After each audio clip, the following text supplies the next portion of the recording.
Scout Adept Thal Ferrin had been trained since childhood to do exactly one thing. The instant his sensors confirmed a match against the pattern burned into every Keswick Wayfarer vessel's threat registry, and that one thing was to run. The pattern was old, 5 centuries old, according to the archive stamp, and it had exactly one entry, sitting alone at the very top of a threat classification system that otherwise ranked hundreds of dangers by severity, distance, and likelihood of encounter. The entry had no numerical ranking at all. It sat above the ranking system entirely, in a category of its own that the Wayfarer elders called in the old tongue, "Do not test this." The pattern was a star system. The star system was called, by the people who lived there, Sol. And the moment Thal Ferrin's outdated survey drone drifted within sensor range of its third planet and returned an unmistakable energy signature match, every alarm on his small scout vessel began screaming at once. He did what 5 centuries of inherited fear had trained an entire species to do. He hit the emergency subspace disengagement, threw the Windrider into the fastest retreat vector its aging engines could manage, and only realized, 4 full minutes later, with his hands still shaking on the controls and his ship safely 11 light minutes farther from Sol than it had been, that something had followed him. It was not fast. It was not, as far as his instruments could tell, armed with anything his threat assessment systems recognized as a weapon at all. It was simply there, matching his retreat vector with an ease that made his blood run cold in an entirely new way, close enough now that its hailing signal, steady, patient, repeating on an old, almost embarrassingly open frequency, filled his cockpit with a language his translation matrix had never needed to parse before, because no Wayfarer vessel had transmitted so much as a word to anything from the Sol system in 500 years. "This is the exploration vessel Farspoken of the Sol Compact. We saw you retreat and we didn't want you to think we were chasing you. We just wanted to know if you were all right and if you'd be willing to talk." Thal Ferrin sat frozen in his cockpit, staring at a message that did not match a single word of the legend he had grown up with, and found that he did not, in that moment, know which was more terrifying. The 5 centuries of stories that said the silent system answered every visitor with annihilation, or the small, steady, almost gentle voice now asking politely if he was all right. He should have run. Every instinct his people had cultivated across 20 generations told him to run, to burn every scrap of fuel his engines had left rather than answer. Instead, hands trembling, heart hammering against a fear that had no name because it had never before had to compete with anything as small and human as kindness, Thal Ferrin opened a channel, and for the first time in 500 years, a Keswick Wayfarer spoke to someone from the silent system. "Please don't come any closer," he said, and heard his own voice crack on the words. "I don't know what you are. I don't know what you're going to do. My people have a story about your kind, and it does not end well for anyone who stays to talk." There was a pause, a real one, not the calculated silence of a predator choosing its moment, but something that felt, against every expectation Thal Ferrin had carried onto that ship, almost like surprise. "We know," the voice said, quieter now. "We've been trying to figure out for 6 years why every ship that gets close to us runs like you just did. We didn't know there was a story. Would you tell us what it says?" And that, more than the steady, unarmed approach, more than the careful distance the Farspoken maintained even as it matched his vector, more than anything else in that impossible exchange, was the moment Thal Ferrin understood that the great terror at the top of his people's threat registry, the entry with no rank because no rank had ever seemed sufficient, might not be quite what 5 centuries of storytelling had made it out to be. The Sol Compact's open-hand initiative had been operating for 6 years by the time the Windrider's flight path crossed the Farspoken's patrol route, and in all that time, it had achieved exactly one confirmed instance of sustained, two-way contact with another spacefaring species, and that contact had ended, 11 months in, with the other species abruptly severing all communication, and relocating their entire border outpost 40 light-years farther from human space without explanation. It had taken Ambassador Renata Osei most of those 6 years to stop taking it personally, and the rest of them to start treating it as the single most important puzzle of her career. Humanity had reached the stars later than almost every other spacefaring civilization it had so far detected, and had done so in the century since. Why? A caution that bordered on obsessive. The scars of Earth's own turbulent history had left a deep, institutional wariness about rushing toward power before understanding how to wield it responsibly, and the Sol Compact's founding charter had enshrined, as one of its first and most sacred principles, that first contact with any new species would be conducted not by warships, but by unarmed vessels crewed by diplomats, linguists, and scientists, whose sole mission was to listen before doing anything else. It should have worked. Renata had built her entire career on the belief that it would work. She had spent 15 years before joining the Open Hand Initiative studying comparative linguistics and cross-cultural negotiation, had led 3 of the tensest treaty renewals in the Compact's brief history, and had been hand-picked to captain the Farspoken specifically because her record showed a rare instinct for finding common ground with people who had every reason not to trust her. None of that had mattered because for 6 years, nearly everyone the Farspoken and its sister ships encountered had refused to give her the chance. It had started small, a scout vessel here, a border patrol there, ships that registered human energy signatures on long-range sensors and simply altered course, sometimes gently, sometimes in a full, engine-screaming retreat that left Renata's bridge crew staring at empty space where a potential first contact had been moments before. At first, the Compact's exploratory command had assumed coincidence, then bad luck then, as the pattern held steady across dozens of separate encounters with what appeared to be at least 4 or 5 distinct species, something else entirely, a pattern too consistent to be anything but deliberate. The one species that had stayed to talk 6 years ago, a quiet, methodical people called the Orenthi Collective, had done so cautiously, formally, and had broken contact within the year with a final message that had haunted Renata every day since. We had heard the stories were exaggerated. We are relieved and deeply sorry to report that we no longer believe that to be entirely true. We wish your people well. From a distance we hope you will respect. No amount of follow-up, no formal inquiry through the handful of intermediary trade contacts the Compact had managed to establish had ever produced an explanation for what precisely had frightened the Orenthi enough to end a promising, careful relationship with a single ambiguous apology. Whatever the Orenthi had learned, heard, or decided during that 11 months of contact, they had not been willing to say it plainly, and Renata Osei had spent the years since carrying the quiet, gnawing suspicion that humanity was walking through the stars trailing some reputation it did not know it had earned, and had no idea how to begin repairing. She remembered, with the particular clarity of a wound that never quite closed, the exact moment she had learned the Orenthi were leaving. She had been the junior linguist on that first mission, not yet in command of anything, standing at the back of a briefing room while her captain read the Orenthi's final message, aloud to a stunned crew who had spent 11 months building what had felt, to all of them, like the beginning of something extraordinary. Shared meals awkwardly adapted across incompatible biochemistries. A joint research project mapping a nebula neither species had been able to survey alone, an Orenthi historian who had. In her last transmitted message to Renata personally, called their friendship, the first proof I have ever had that the galaxy is larger and stranger and kinder than my own government believes it to be. And then, 11 months in, silence, followed by that single, aching line of apology, and a border outpost quietly relocated 40 light-years away, and no explanation anyone could pry loose in all the years since.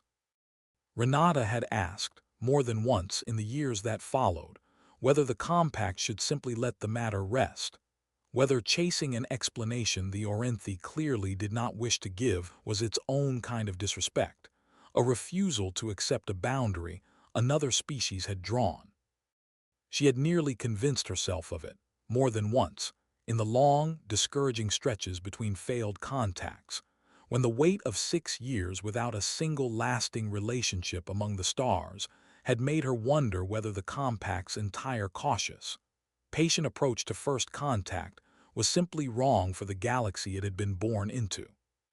It was that same discouragement, more than any tactical calculation, that had put her on the bridge the day the Windrider's retreat signature crossed the Farspoken's path, a bone-deep refusal to let one more ship vanish into the dark without at least asking why.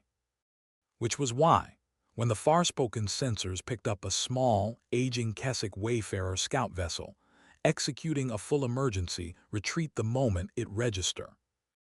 D. Saul's energy signature, Renata Osei had made a decision that violated at least 3 sections of the Open Hand Initiative's standard first contact protocol, and given the order to follow. "Ma'am," her tactical officer had said, with the careful, familiar concern of someone who had watched her make exactly this kind of call before, "protocol says we hold position and let them come to us if they want contact. Pursuing a fleeing vessel is—" "I know what it says," Renata had replied, already moving toward the comm station. "I'm not chasing them to force contact. I'm chasing them because I think if we let them go, we lose the first real chance we've had in 6 years to actually ask someone why they're running." She had looked at her crew and let them see, for a moment, the tiredness underneath the composure she usually kept carefully in place. "I want to know what story we're living inside of. I think it's time we found out, even if it means bending a rule to do it." Now 11 light minutes from Saul, with a young, visibly terrified Wayfarer scout finally, cautiously willing to talk, Renata Osei felt something in her chest loosen for the first time in years. Not relief exactly, because she did not yet know what story she was about to hear, but the particular, electric feeling of a door that had been shut for 6 years finally, unexpectedly, cracking open. "My name is Renata," she said, keeping her voice as gentle and unhurried as she knew how, aware that whatever fear this young scout carried had been built over centuries and would not dissolve in a single conversation. "I command this ship. I'd like to hear your story if you're willing to share it, and I promise you, whatever it says about us, I would rather know the truth than let you keep running from something we don't understand." There was a long pause, the kind Renata had learned across years of difficult diplomacy not to fill with her own words, and then Thal Ferrin's voice came back, steadier now, though still threaded with something unmistakably like grief. "My people call it the sundering of the Kesren," he said. "It happened 512 years ago by our reckoning. It is the reason my species does not go near Saul. It is the reason no one goes near Saul, not anymore, not for longer than any living wayfarer can remember. And I have spent every year of my adult life terrified of exactly the conversation I am now having, because the story I was raised on says that no one who stops to talk to your kind survives to tell anyone what happened." Renata felt the calm, professional part of her mind register the historical weight of what she was hearing even as the human part of her, the part that had spent 6 years wondering what mistake her species had made without ever knowing it, felt something colder settle into her stomach. "Will you tell me what the story says happened?" she asked. "I will tell you what the recording says," Thal Ferrin replied. "Because my people do not tell the story from memory anymore. We tell it from a recording, 500 years old, that every wayfarer child hears before they are old enough to understand all of it. I can transmit it to you, if you are willing to hear your own species' voice from half a millennium ago. I do not know what it will sound like to you.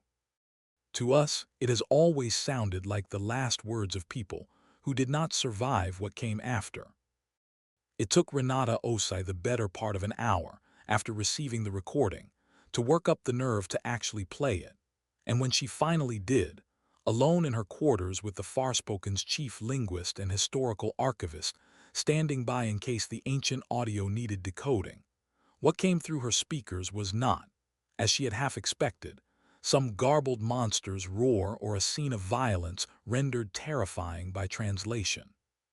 It was a young voice, human, unmistakably, achingly human, speaking in a dialect of English that the ship's linguistic database placed, with startling precision, in the mid-20th century, reading off coordinates and a status report in the clipped, formal cadence of a military radio operator, against a background hum of old analog equipment, and faintly, the whine of what her archivist identified after a long, careful analysis as a Cold War aeronaval sonar array running at full active power. Unidentified contact designated Bogey 1 continues to close on our position. Command has authorized weapons free. Repeat, weapons free. All units engage on my mark. The recording ended there, cut off mid-transmission, and Renata Osei sat in the silence that followed with her hands pressed flat against the cold surface of her desk, understanding, with a sick, sinking clarity, exactly what she was listening to and exactly why it had terrified an entire alien civilization for 5 centuries. "That's not a monster's threat," she said quietly, more to herself than to her archivist, a careful, patient historian named Dr. Kwame Asante, who had spent the entire playback with his eyes closed, listening with the particular intensity of someone reconstructing a puzzle in real time. "That's a Cold War naval crew, 1960-something, judging by the equipment signature. They thought they'd found an enemy submarine, or worse.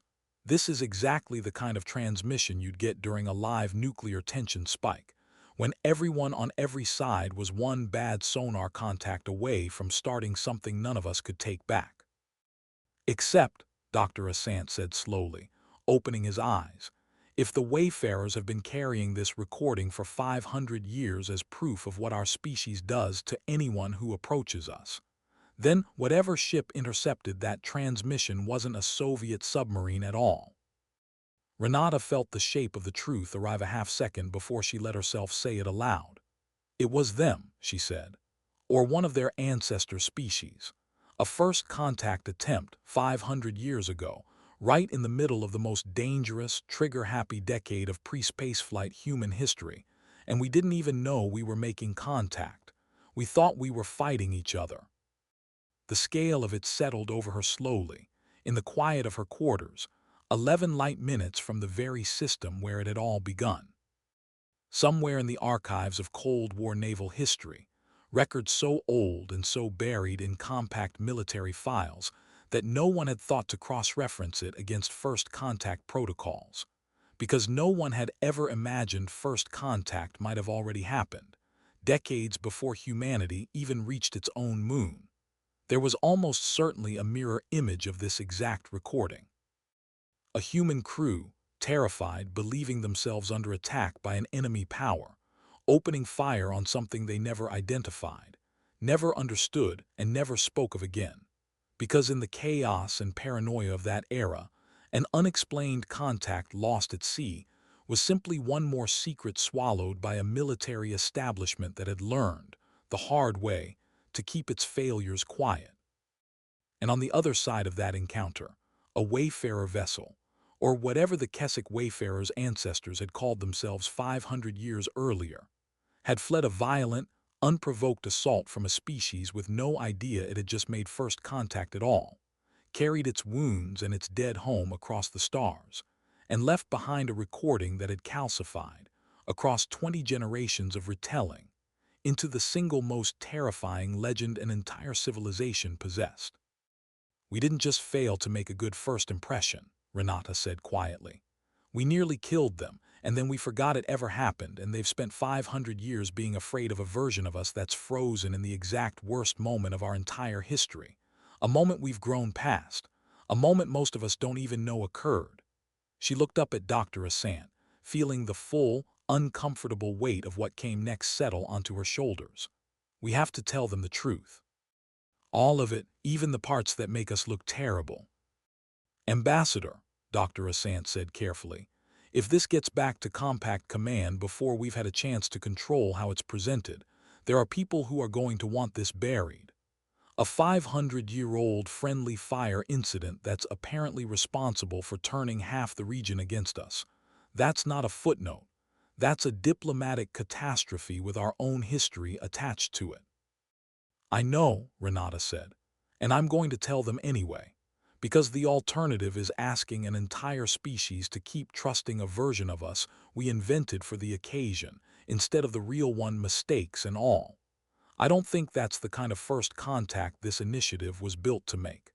I think if we're going to earn anyone's trust out here, it has to survive the truth, not depend on hiding it. Renata Osei's full report reached Compact Command 18 hours later, and the response, when it came, was exactly as fractured as she had expected. Undersecretary Vashti Rao, the Compact's senior diplomatic overseer and the closest thing the young interstellar government had to a permanent institutional memory, called Renata directly rather than routing the conversation through the usual layers of staff, which told Renata, before a word was spoken, how seriously the matter was being taken. "You understand," Vashti Rao said, without preamble, in the clipped, careful tone of someone who had spent 30 years managing crises she had not caused, "that what you're proposing to disclose isn't just an old military secret. It's an old military secret that implicates a Cold War-era naval command structure in what would, by any modern reading, constitute an unprovoked attack on a peaceful first contact vessel. There are people in this government who are going to argue that disclosing this doesn't just embarrass a defunct national navy that hasn't existed in its old form for over a century. It hands very skeptical species in this region a documented, human-sourced admission that the stories about us are, in some core sense, true." "They already believe the stories are true," Renata said. "That's the entire problem, Undersecretary. 6 years, one real contact, and it ended because whoever we were talking to found out something that scared them enough to run. I don't know if it's this story specifically, but I'd bet a great deal that it's some version of it. We can't out-diplomacy a reputation we won't even admit we might deserve. The only way through this is honesty, however uncomfortable, and I would rather it come from us, on our terms, with the full context of who we are today, than have it come out some other way, filtered through 5 centuries of increasingly distorted retelling, with no chance for us to explain what actually happened or how far we've come since." There was a long pause on the line, the particular silence of a seasoned diplomat weighing a decision she did not want to make and could not avoid making. "If this goes badly," Vashti Rao said finally, "if this confirms every fear this region has about us instead of dispelling it, you understand it will set the Open Hand Initiative back years, possibly permanently." "I understand," Renata said. "But Undersecretary, I've spent 6 years watching us try to build trust by being careful, being cautious, being unfailingly polite and hoping it would be enough to override whatever reputation preceded us. It hasn't worked. Not once, not with anyone who mattered. I think the only thing we haven't tried is telling the truth about our own worst moment and trusting people to judge us by what we do next, instead of hoping they never find out what we did 500 years ago. I think that's the actual test the initiative was built for. I'd like your permission to run it." Before ending the call, Vashti Rao asked one more question, quieter than the rest, in a voice that had, for just a moment, shed the careful formality of her office. "Do you actually believe this will work, Renata? Not the politically defensible version of an answer, the true one." Renata considered the question longer than protocol probably allowed, aware that the woman on the other end of the transmission had spent 30 years learning exactly how much weight an honest answer could carry, and exactly how much damage a dishonest one could do. "I believe it's the only version of this that gives us a real chance," she said finally. "I don't know if it works. I know that everything else we've tried for 6 years hasn't, and I'd rather fail having told the truth than keep succeeding at nothing by being careful. If that's not good enough for the record, I understand. But it's the honest answer, and I think you asked for the honest one." There was a long pause, filled with the particular silence of someone recalculating a decision they had already, functionally, made. "It's good enough," Vashti Rao said. "For what it's worth, Ambassador, I was on the review board that classified the naval incident you've just uncovered, back when I was young enough to still believe the era's engineers about the risks of amateur declassification. I have wondered, more than once over the years since, whether we've spent this entire initiative building relationships on ground we never bothered to survey properly first. I would rather know I was wrong about that 30 years too late than never know it at all." Vashti Rao's permission came, grudgingly and with more conditions attached than Renata had time to fully absorb, 6 hours later, and with it, buried in the same transmission, a piece of information that reframed everything Renata thought she understood about what had happened 5 centuries ago, and why.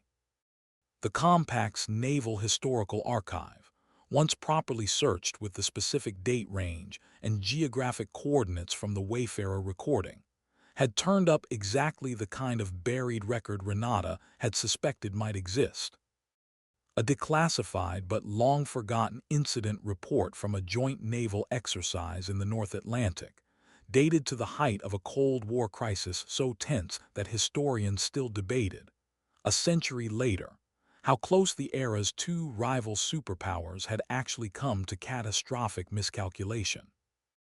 The report described an unidentified sonar contact of impossible speed and acoustic signature, engaged by 2 separate naval task forces who each believed, in the chaos of a live crisis footing, that they were responding to the other side's provocation.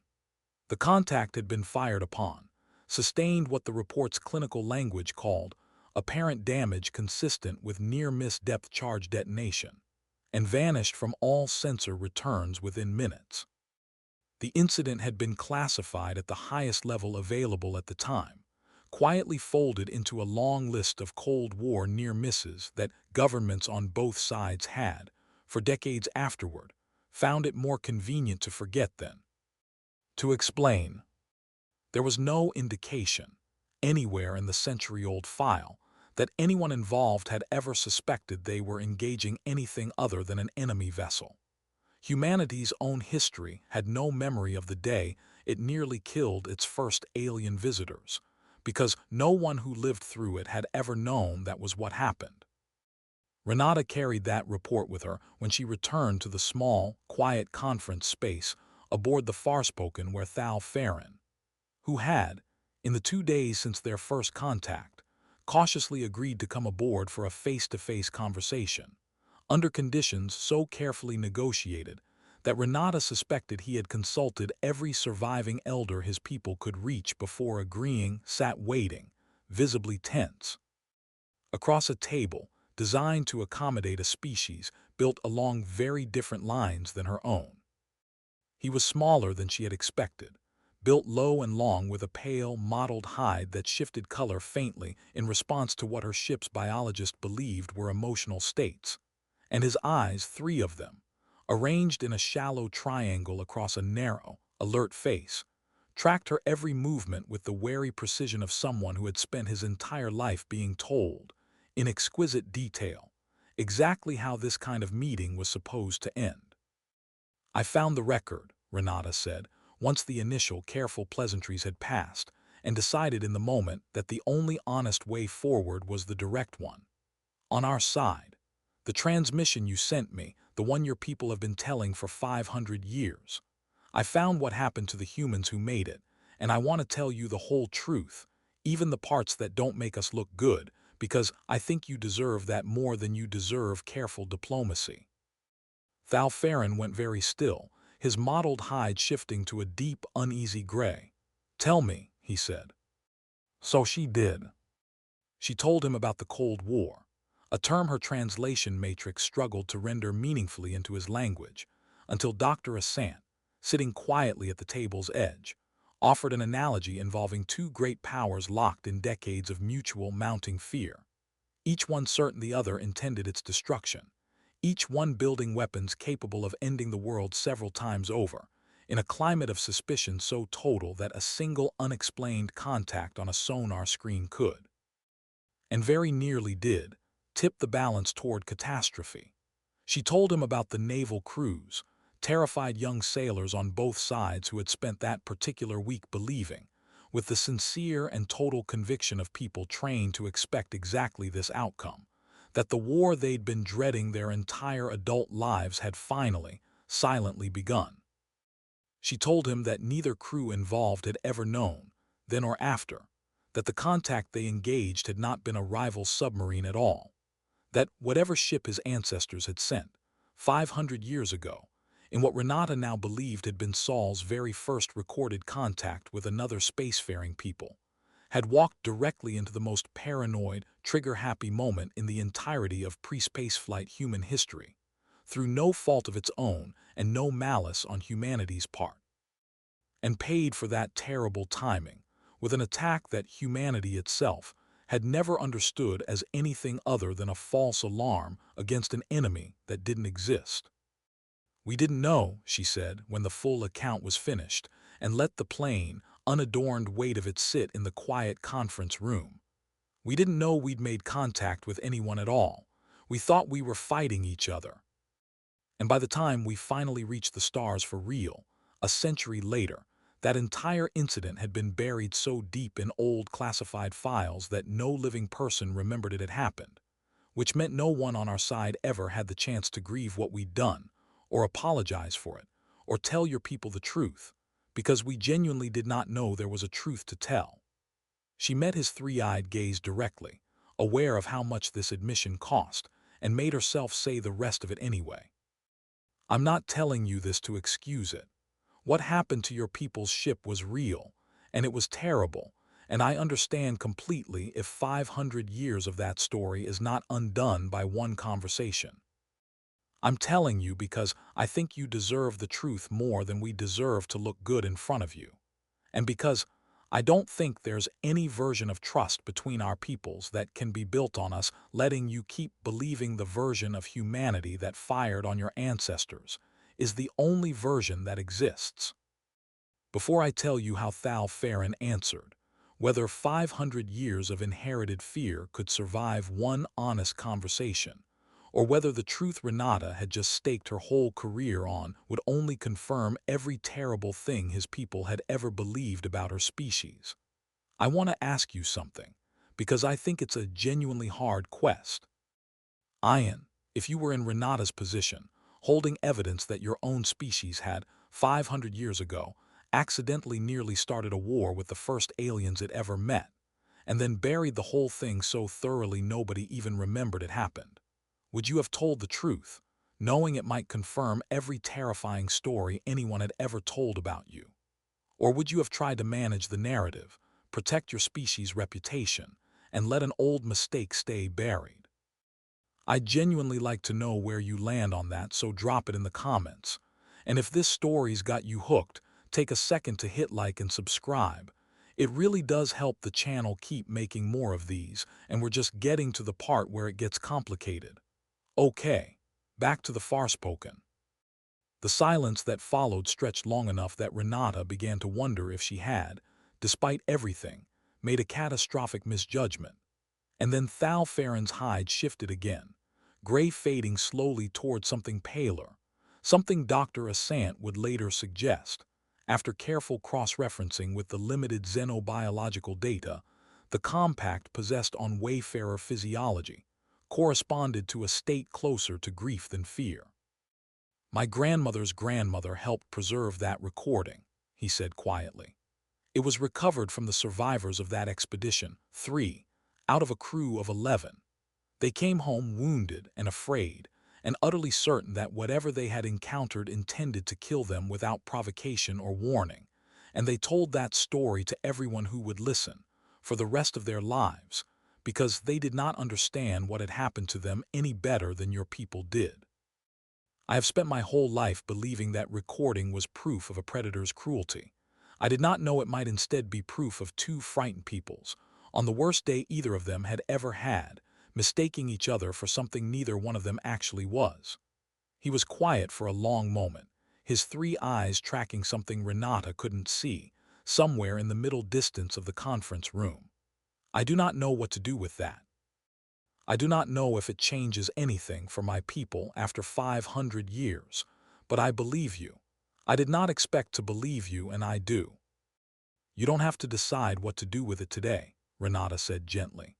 I'm not asking you to forgive 500 years of fear in one conversation, or to go home and convince your entire species to abandon a story that's kept them safe for 20 generations.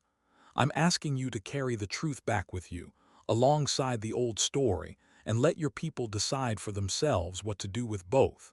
That's all we're asking for, not forgiveness.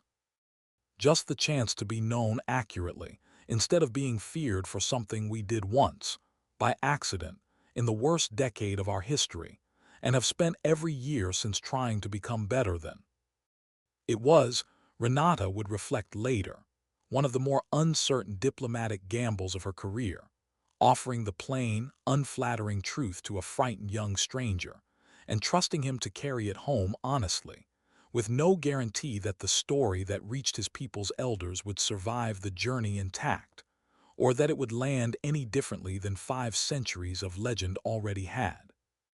But she had learned, across 6 long years of doors quietly closing in her face, that careful diplomacy built on curated impressions had already failed as thoroughly as it was likely to fail, and that the only strategy she had not yet tried was the one that risked the most and asked for the least in return.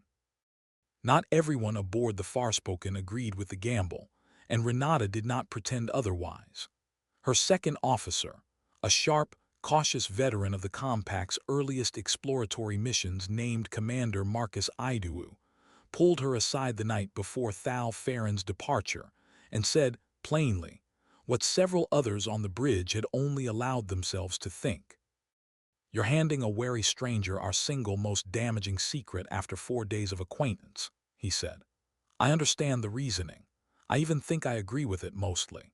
But I want you to hear me say, out loud, that if this goes the way I'm afraid it might, it won't just be your career that pays for it.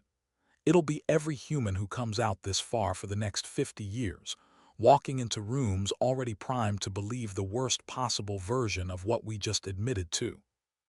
I know, Renata said. I've thought about that every hour since I found the archive record. But Marcus, we've spent 6 years asking people to trust a version of us we haven't fully earned yet, because we were too afraid of what the honest version might cost us. I don't think that fear has served us any better than it served whoever pulled the trigger 500 years ago.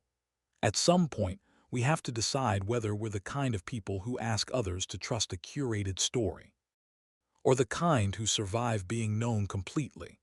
I'd rather find out now, with one scared young scout, than years from now, with the whole region. Marcus studied her for a long moment, and whatever he saw settled something in his expression, some old, private argument he'd apparently been having with himself since the alarms first sounded 11 light minutes from Saul. For what it's worth, he said finally, I think if anyone was going to make this call and be right about it, it was going to be you. I just needed to say the quiet part before it stopped being mine to say. Thal Ferrin returned to the Windrider 11 hours later, carrying with him a full copy of the Compact's Naval Archive report, Renata's recorded testimony, and at his own quiet request, a personal message from Renata to whatever elders would ultimately hear his account. Not an argument for humanity's trustworthiness, but simply an offer that the Sol Compact would welcome any wayfarer delegation willing to come and see, with their own eyes, who humanity had become in the 500 years since that terrible, misunderstood day. What happened next, across the following 4 months, unfolded slower than Renata would have liked and faster than she had privately feared. A long, careful, often painful process of a story half a millennium old being gently, deliberately unwound within wayfarer society, not by compact pressure or diplomatic argument, but by the wayfarer's own storykeeper caste, whose sacred responsibility it was to preserve their people's histories accurately, and who took the discovery that one of their oldest and most consequential legends rested on an incomplete truth as seriously as any crisis their culture had faced in generations.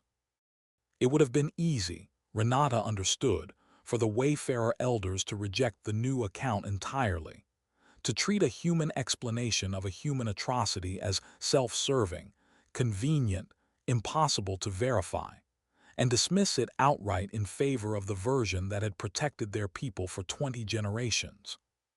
That they did not, that the Storykeeper cast instead launched its own painstaking, independent investigation, cross-referencing Renata's account against their own oldest records, the testimony embedded in the original recording, even, eventually, sending a small technical delegation to review the compact's naval archive directly rather than accepting a translated summary, told her something important about the civilization she was dealing with, something that gave her hope even through the long, uncertain months of waiting.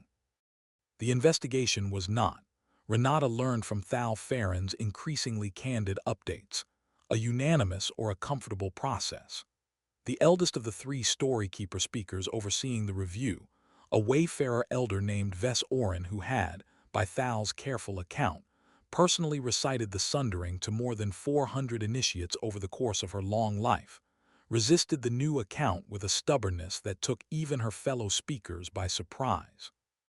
"She does not think you are lying," Thal explained, during one of the long, careful subspace calls that had, by the second month, become a fixture of Renata's week.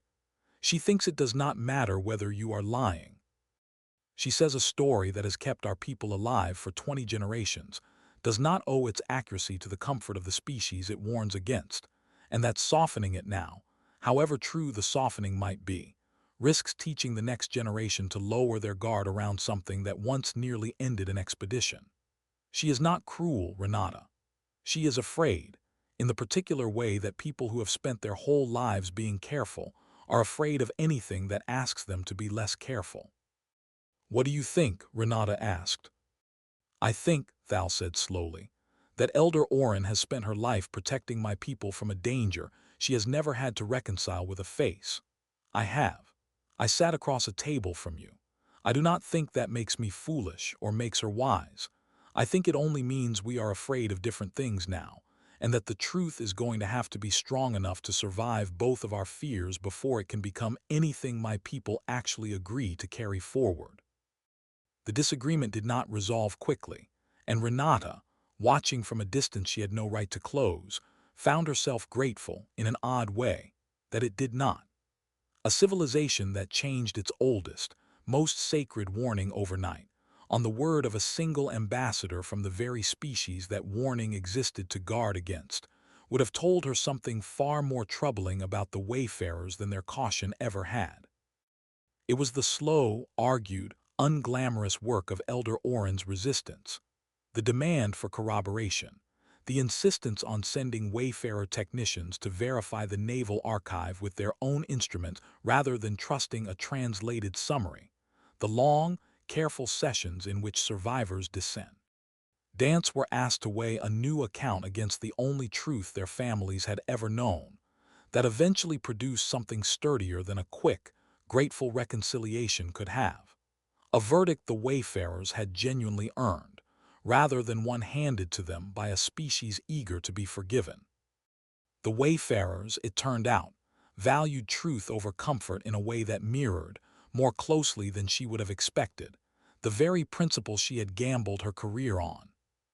The verdict, when it finally came, arrived not as a formal diplomatic communication, but as a message from Thal Ferrin himself, who had spent the 4 months serving as an informal, unofficial liaison between his people's investigation and the small human research team assigned to support it, and who had, in that time, become something Renata had not expected to gain from any of this: a friend.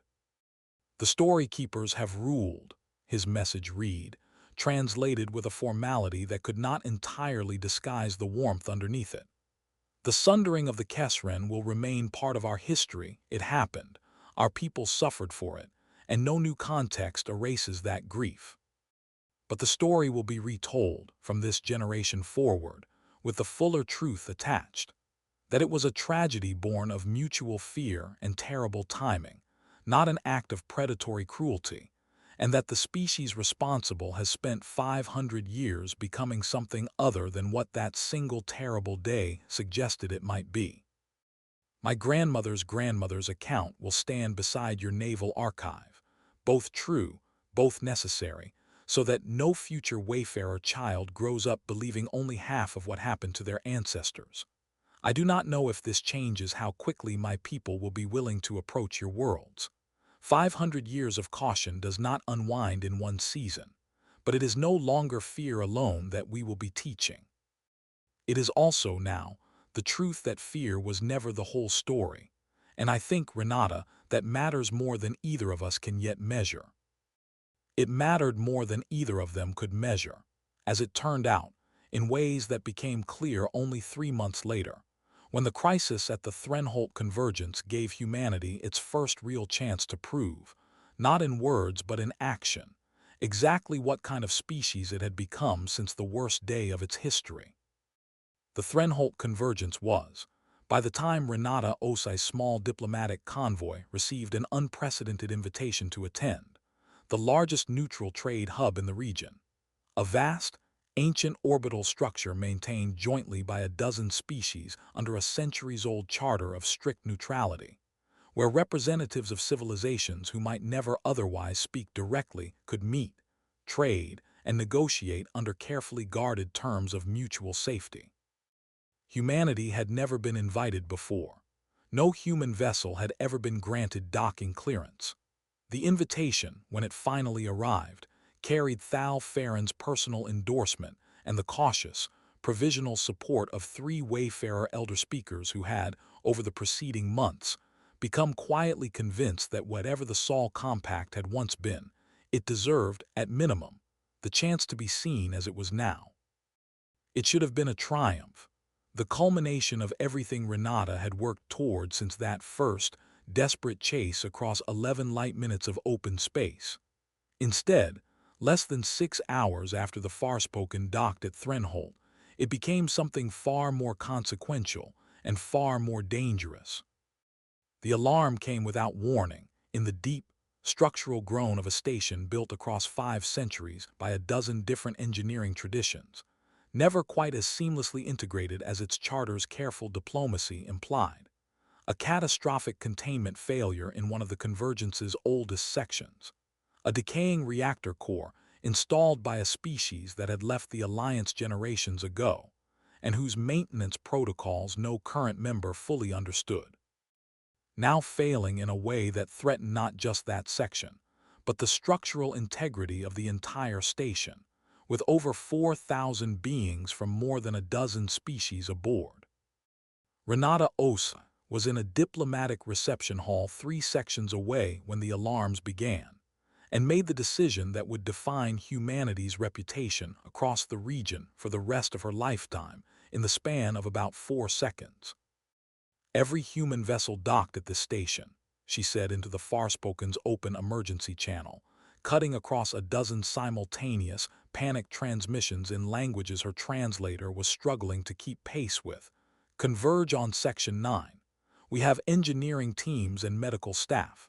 I don't care whose jurisdiction this technically is. People are in danger and we're here, and we're not leaving them to figure it out alone."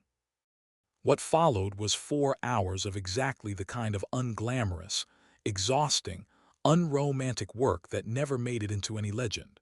Human engine.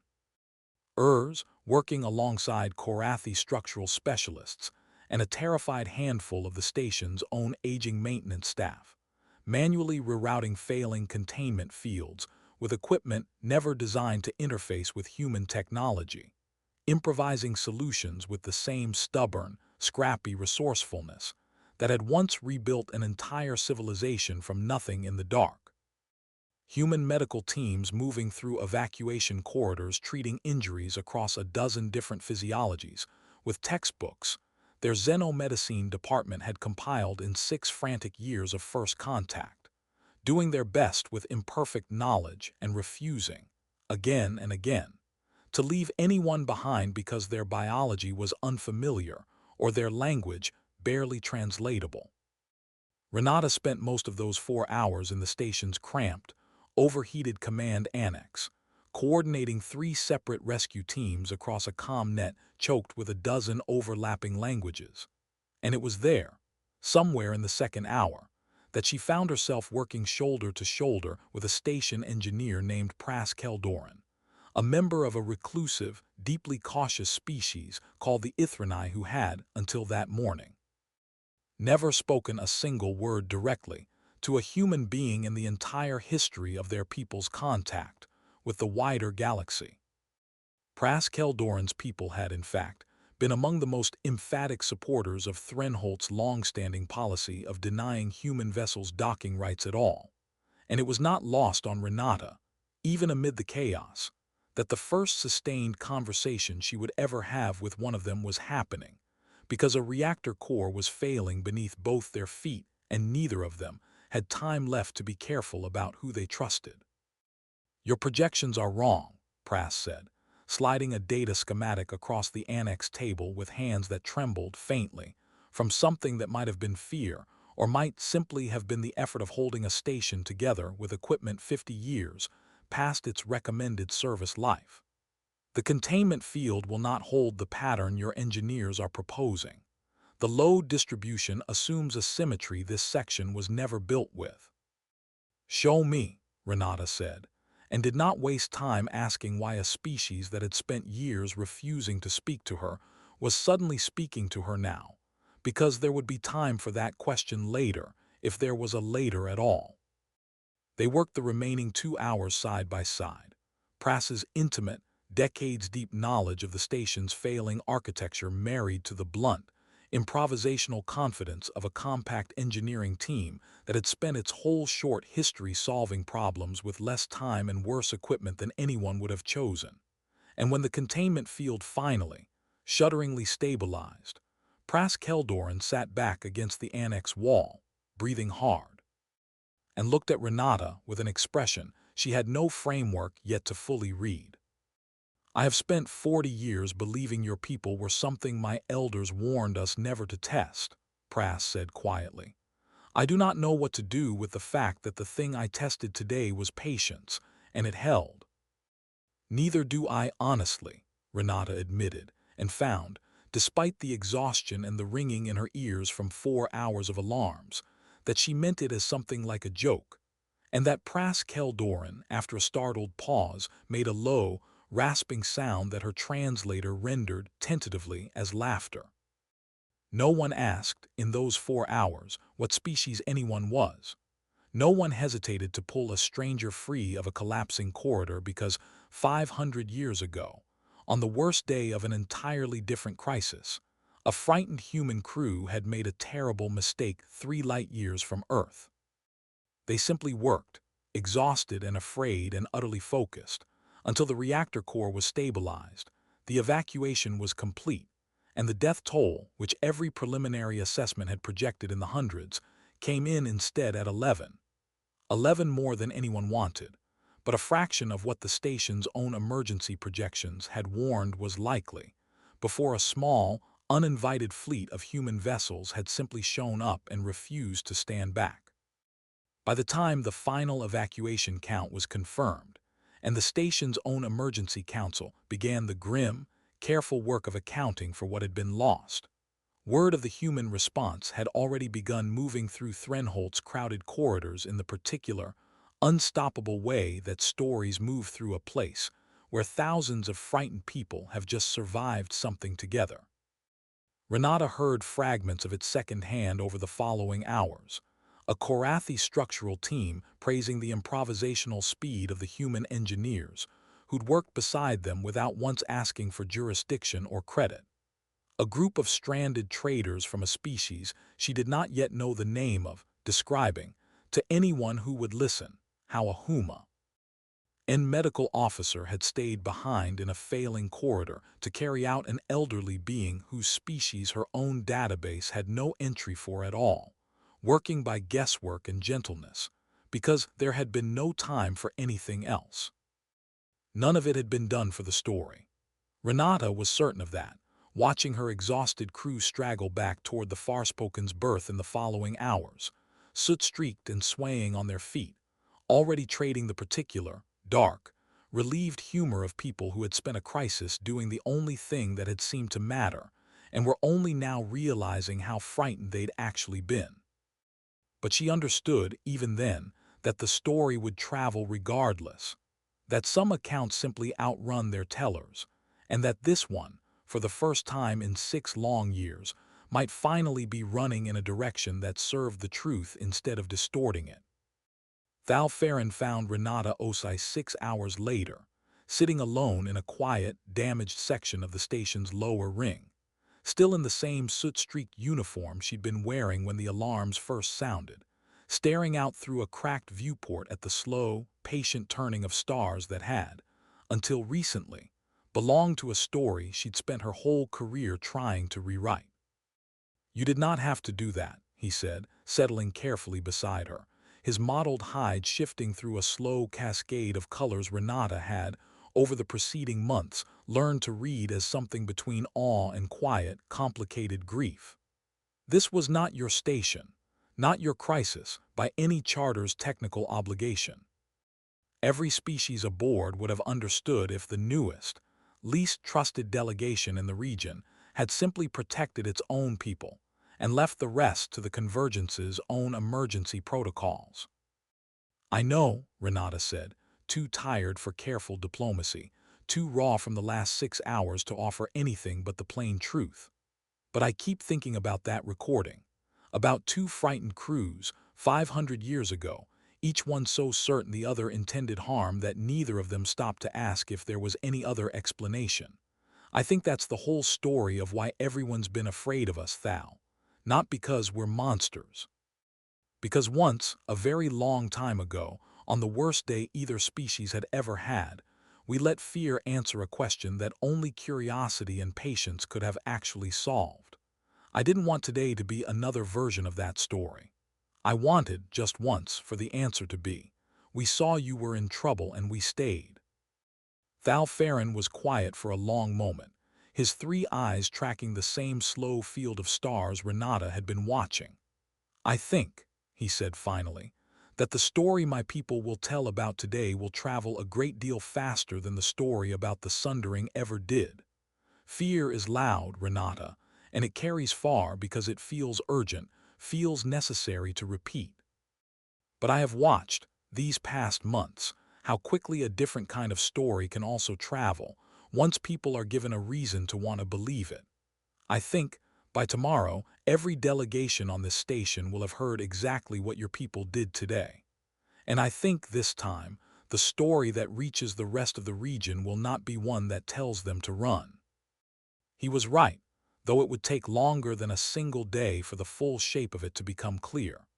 The Threnholt Convergence's Neutral Council, in an emergency session convened less than a week later, formally extended the Sol Compact permanent trading rights and diplomatic standing, the first new full member admitted to the ancient trade hub's charter in over 80 years. 3 separate species who had, until that week, maintained the same wary, distant caution the wayfarers once had, sent quiet, tentative inquiries about establishing formal contact. And the Orenthi Collective, whose 11-month contact and unexplained retreat had haunted Renata since her very first year with the initiative, sent a message, 6 weeks later, that arrived with no preamble beyond a simple, unmistakable line that Renata would keep, printed and framed in her quarters for the rest of her career. "We heard what happened at Threnholt. We think, perhaps, we judged too quickly, based on a story we should have questioned more carefully. We would like, if you are willing, to try again." It took years, not months, for the full weight of 5 centuries of fear to fully lift across the region. Old stories, Renata had learned, did not unwind on anyone's convenient timeline, and there remained, even a decade later, isolated pockets of the frontier where human vessels were still met with wary distance. Old legends too deeply embedded in a culture's caution to be undone by even the most well-documented acts of courage. But the shape of the story had changed, unmistakably and permanently, from the one Thal Ferrin had grown up believing. The Orenthi Collective made good on their message, 4 months after Threnhold. Sending a small formal delegation to the Farspoken led, to Renata's quiet astonishment, by the very same historian whose 11-month friendship she had grieved for 6 years. The reunion was awkward in the particular way that reunions are when both parties are aware of how much unspoken history sits between them. And it was the Orenthi historian, not Renata, who finally broke the careful, formal pleasantries to say what neither of them had allowed themselves to say the first time.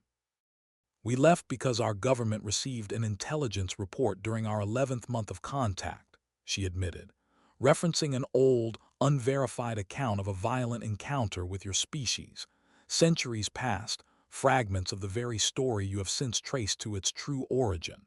We did not investigate it as carefully as we should have. We were afraid, and fear does not always wait for verification before it acts.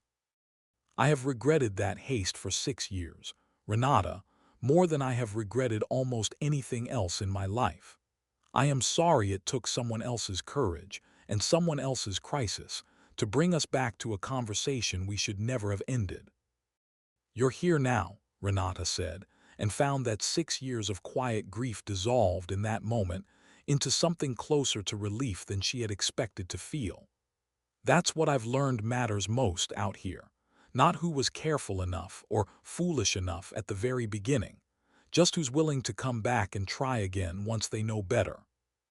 Renata Osei, standing years later on the observation deck of a new, larger vessel built specifically for the kind of sustained, careful relationship building the initiative had always hoped to achieve, found herself thinking often of that first terrified voice on an open channel, asking a fleeing stranger if he was all right. Humanity had reached the stars carrying, without ever knowing it, the weight of an old, buried mistake. A single terrible day, 5 centuries gone, when fear had answered a question that curiosity should have been given the chance to solve instead. It would have been easy, faced with the discovery of that mistake, to bury it deeper still, to manage the story, to protect a hard-won reputation with careful silence rather than risk the uncomfortable, unflattering truth. Humanity had chosen, instead, the harder path to be known honestly, mistakes included, and to let its future be judged not by the frightened, trigger-happy history of a species still learning to survive itself, but by what it chose to do once it finally understood the cost of that old fear, and had the chance, at last, to answer for it with something better. Every species in the region had once feared first contact with humans, carrying, in whatever form their own cultures preserved it, some version of the same old warning: approach carefully or not at all, because whatever waited at the heart of the silent system did not stop, did not listen, did not choose curiosity over violence when the moment came to decide. They had been right to be afraid.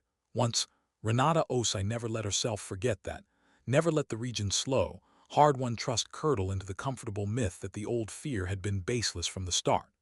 It had not been baseless.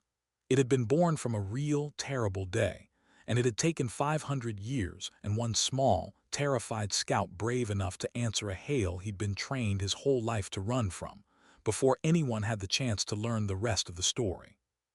But humanity, in the end, had not needed anyone's forgiveness to earn its place among the stars.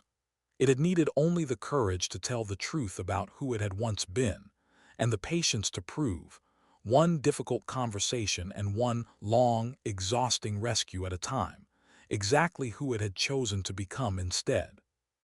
Every species had feared first contact with humans. Humans had simply, stubbornly, patiently wanted to talk, and in the end, across 100 small moments of honesty no legend could have predicted, that turned out to be exactly enough. Renata Osei kept 2 things in the years that followed on the small shelf above her quarters viewport, where she could see them every time she sat down to prepare for another difficult conversation with another wary stranger. One was the framed line from the Orenthi historian's final message, a reminder that even the relationships worth grieving were sometimes worth trying again.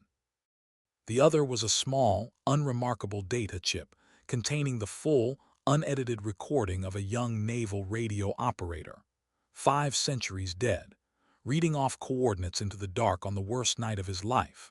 Not kept as a trophy, and not kept out of guilt, but kept because she had come to believe that the truest measure of any people was not whether they had a terrible day somewhere in their past, but what they were willing to do once they understood it. To make sure the next stranger who crossed their path did not have to inherit that same fear. Every species that had ever feared first contact with humanity had been afraid of something real once at the root of it. What humanity had finally learned to offer in return was simpler than any of them had expected. Not a perfect history, but an honest one, and the patience to prove, one difficult conversation at a time, that it was still worth having a conversation at all.